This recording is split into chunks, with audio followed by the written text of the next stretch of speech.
Hey everyone, and welcome back to another episode of Firehouse's Mentor Monday. This Monday we're going to switch it up a little bit. As you all know, that last night over in Washington D.C. there was a horrific tragedy with American Airlines jet airplane that crashed into a Black Hawk helicopter. If you would, please take a moment of silence, say a few words, or maybe say a prayer for all those affected last night and for all of our brothers and sisters that had to respond to that incident and mitigate it with the hopes of performing successful search and rescue operations.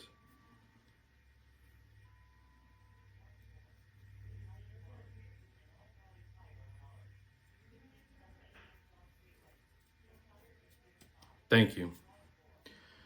So watching the news last night and getting there and really starting to think about it while I was sitting at the house and understanding what those firefighters must be seeing and doing and thinking when they pull up to a scene like that got me to really thinking of what are we as a fire service going to do today? What are we as company officers going to do today? Firefighters, what are we going to do today?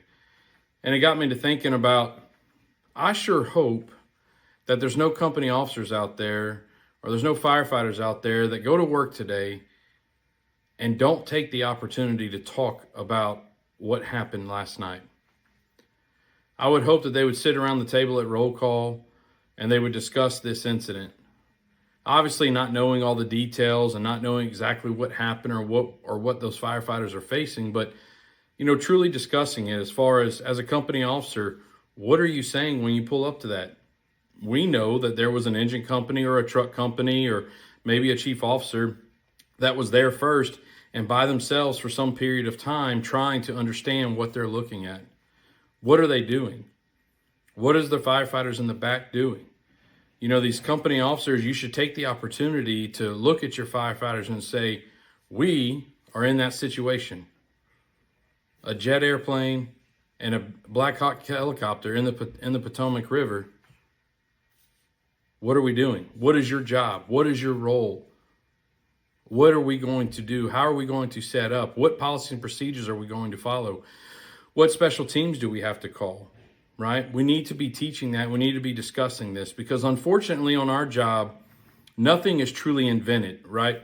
Everything that we do, everything that we say, everything that we've built is built off experience, built off failures, built off successes, built off stuff that has been taught to us over our career. And built off incidents like these where we have learning moments and lessons that we can take back to the firehouse and to our fire department and develop strategy and tactics and plans and policy and procedure and special teams and a tactical sheet to follow in some instances. So I just wanted to jump on here and change it up a little bit. I know we were supposed to talk about enjoy where you are, about my mentor and one of my best friends, Mark Campese, but I didn't want to sit here today and miss the opportunity to not discuss what happened last night a little bit. So I challenge you now, as you sit around the firehouse, hopefully you're watching this, talk about those incidents. Talk about last night. Challenge your firefighters to think outside the box and allow them to learn and allow them to teach you and how you would attack an incident like this and how you would be successful. Don't miss the opportunity to make an impact in each other's lives and become better at the job. That's all we have for this week. I'll be back next week with Enjoy Where You Are and Be Good at It from my buddy Campese. Until then, train hard, stay smart, and love the job. See you next week.